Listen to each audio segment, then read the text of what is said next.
ترقی ہے، تعلیم ہے، ان میں کوئی رکاوٹ نہیں، خواتین کام کریں کوئی رکاوٹ نہیں، کیا چیز نکالنی ہے؟ بے حیائی، بے حجابی، عریانی نکال دو، ستر و حجاب انفورس کرو، سیگریگیشن، عورتوں کے اسکول علیحدہ، مردوں کے علیحدہ، عورتوں کے کالج علیحدہ، مردوں کے علیحدہ، عورتوں کی یونیورسٹی علیحدہ، مردوں کی علیحدہ، عورتوں کے اسپتال علیحدہ، مردوں کے اسپتال علیحدہ.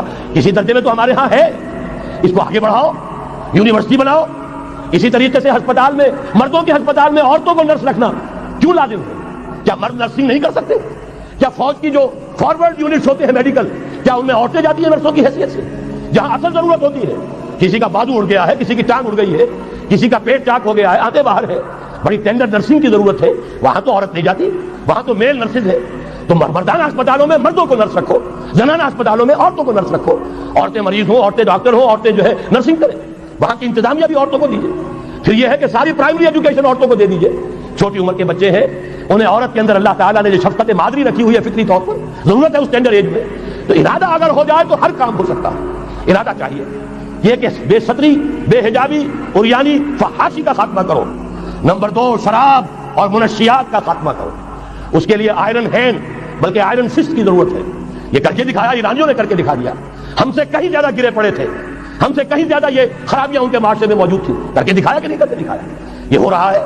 لہذا یہ کہ یہ کام کیا جائے، اور زنا اور قذف کے جو اصل اللہ تعالیٰ کی طرف سے، اللہ کے رسول کی طرف سے جو سزائیں ہیں اور حدود اور تعزیرات ہیں، ان کو نافذ کیا جائے.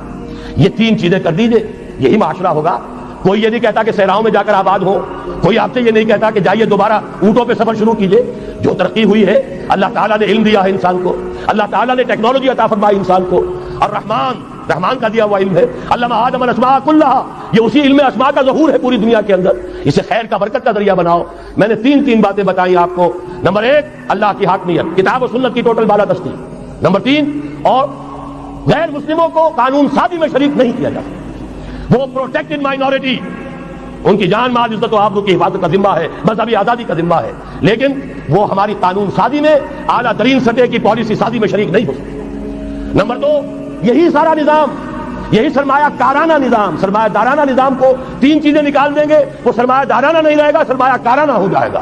یہ سرمایہ کارانہ نظام، سود نکال دو، جوا نکال دو، جاگیرداری ختم کر دو، یہی رحمت ہو جائے گی. اللہ کی ربوبیت عامہ، ربوبیت کاملہ کے آپ کو منظر نظر آئیں گے. جاگیرداری کا خاتمہ کر دیجئے. اسی طریقے سے بے حجابی، فحاشی، عریانی. نمبر 2، شراب اور منشیات. نمبر 3، جو اصل جو حدود ہیں شریعت کے، ان کو نافذ کیجئے تاکہ معاشرہ اسلامی معاشرہ بنے.